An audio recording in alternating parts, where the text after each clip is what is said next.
Hello my friends, and welcome to another exciting video with Fix This House. I'm Phil T. Luker, and you're here with me inside my two-car garage featuring a couple of vintage 1980s electric garage door openers. And this house was built in 1989, so these are original to the house, and they work just fine to raise and lower the garage door. And I have no intention of replacing them until such a time as they no longer function as they should. But here's the thing, I can only open or close them with the switch on the wall. I don't have the remote clickers, you know, the kind that you would carry with you in your car. And that brings us to our goal for today. Today's video, we're going to try and figure out how we can get some remote clickers to open and close these garage doors from the car. You know, so when you're driving, coming down the driveway, you can open the garage door. We don't park our cars in here, but still sometimes it's nice to be able to unload groceries directly through the garage here. And I don't have the remote clicker. So I think with a little bit of research online and a help from some inexpensive parts on Amazon, we're going to be able to get that working again for us. So here we are at the first unit, and I'm going to give you a little closer look because everything that we're going to do today has to do with this box right here mounted on the end of it. Now these were made by Allister. The company changed the name to Allstar, I think, at some point, and they were bought out by somebody else. But I still think we can get the necessary parts to get a remote clicker here. So let's get started on that. Okay, I've got you zoomed in as best I can here. And basically what our work contains is this box right here mounted to the back of the unit is our wireless receiver. So here's the antenna, you can see it hanging there. And then it's connected 1, 2, 3 under 3 screws here on the side. Now the first thing I'm going to do is unplug the unit from the electric supply here and seal. So I'm just going to reach up here and unplug it. Alright, so I disconnected it from the power. And now, like I said, right here, this box needs to come down. And it's under 1, 2, 3 terminals. Now these bottom 2 terminals have wires connected to them. These are the wires that come from the wall switch. And we're going to leave them in place and take down this box. So we have to loosen these 3 screws.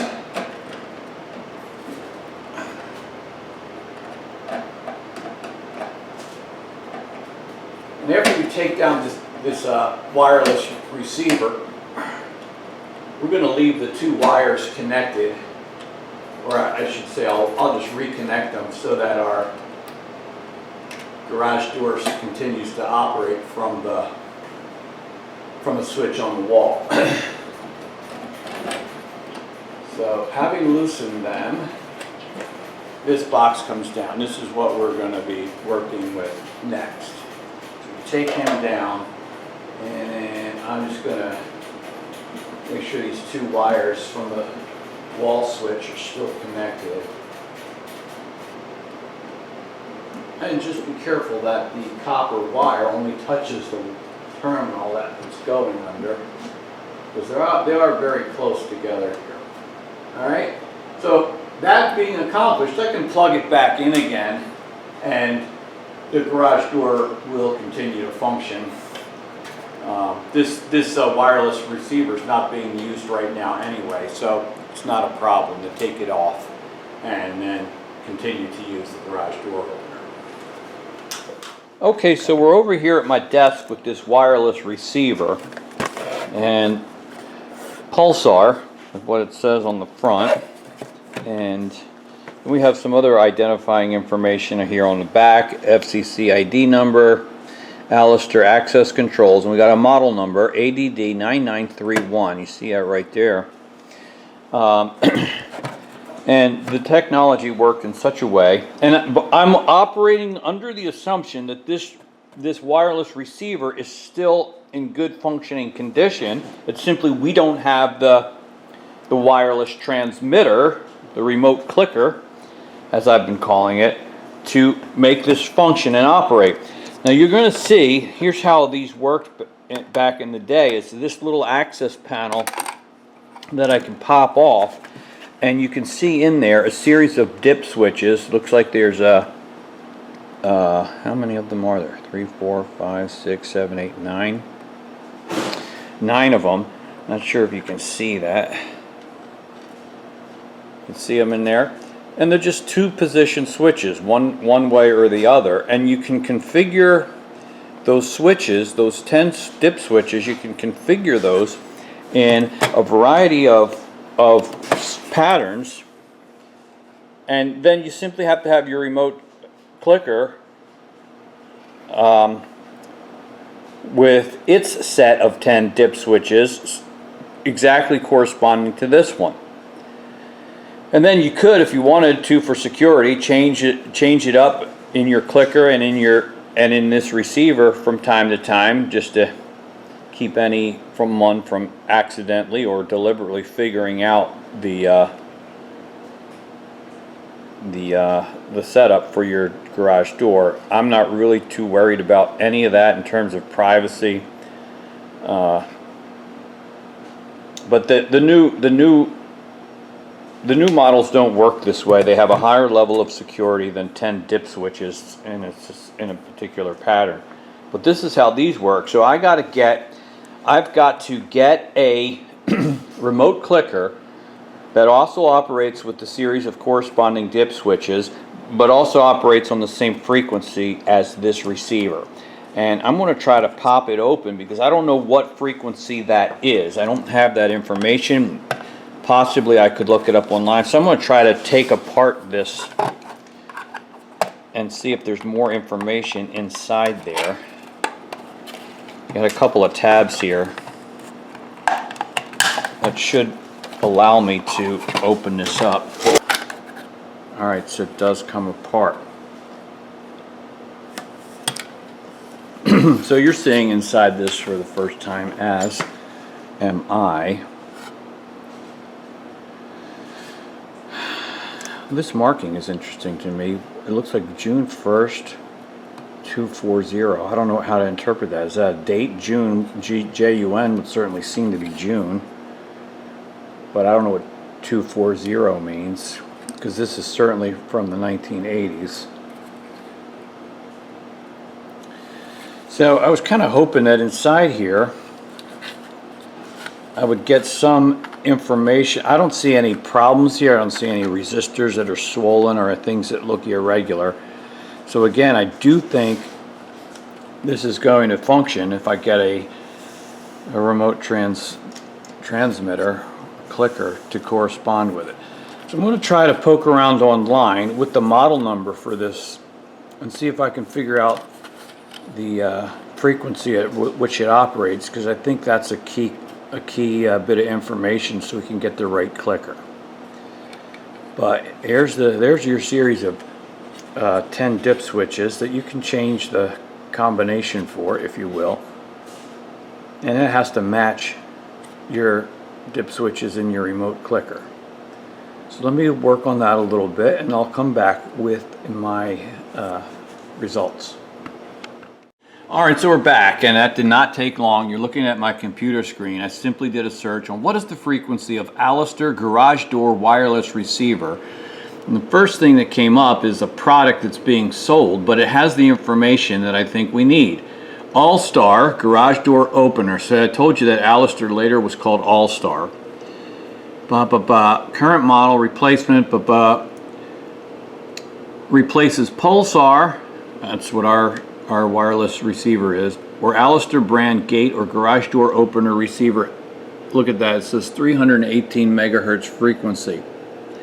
Now I don't want this product, but that 318 megahertz frequency, guess what, that corresponds exactly to some information that's on the back of our wireless receiver. You see that 318 right there? So I would say it's a pretty good guess that our receiver is operating on a frequency of 318 megahertz. So with that information, I can go online and search Amazon. We're going to try and find a remote clicker with the 10 pin, the 10 dip switch setup, and we can correspond to this one, and operates on 318 megahertz frequency. So I guess I could have figured that information out without actually opening up the unit, but whatever. Alright, so my next step is simply to go back on the internet and see if I can find the remote clicker replacement that we're looking for. Okay, welcome back. I'm making great progress here. I may have misspoken. We got a series of 9 dip switches. I might have said 10. Maybe I didn't have my glasses on, but if you count them, they're 9. And these are 3 position. There's, each switch can be put at either end or in the middle. So these are 3 positions, and there's 9 of them. So back here on Amazon, I found the product I think is what we need. 318 megahertz, garage door opener, remote transmitter. For Allister, that's what we have.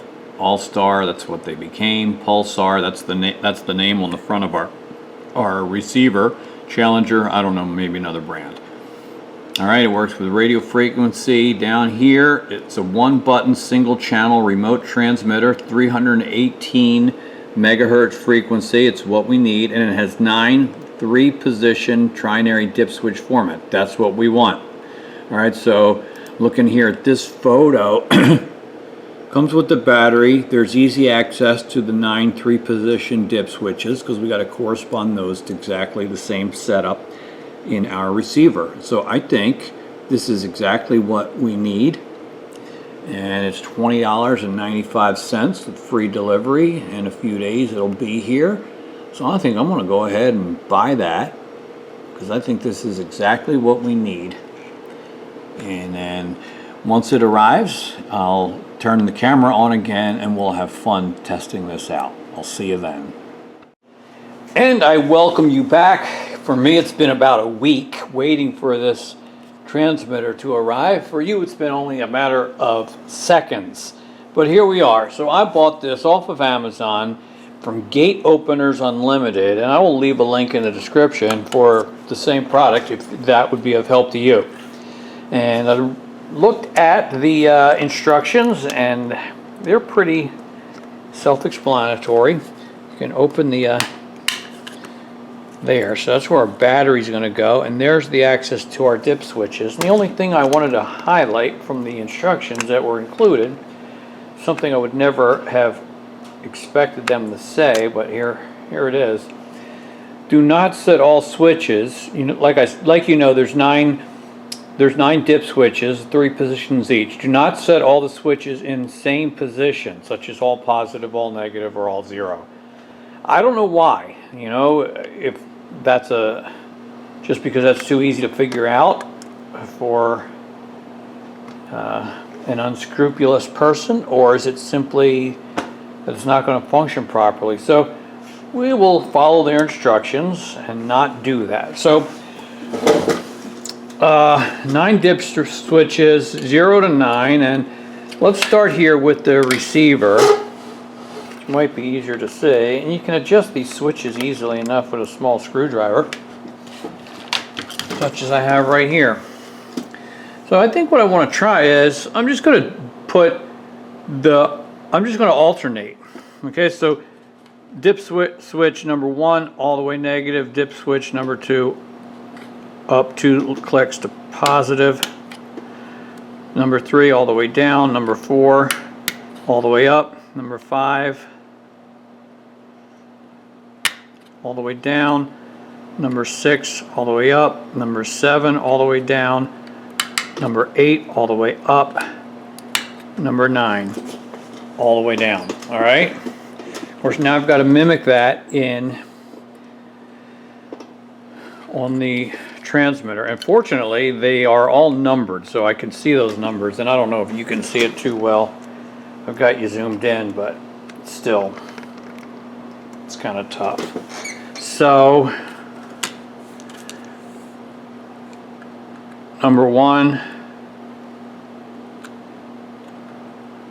down to negative, number 2 all the way up, number 3 all the way down, number 4 all the way up, number 5 down, 6 all the way up to positive, number 7 down to negative, 8 up to positive, and 9 all the way down to negative.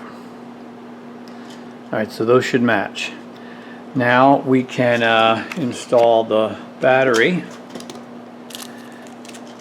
and I think put the cover back on the transmitter and we should be good to go. Never seen a battery quite like this.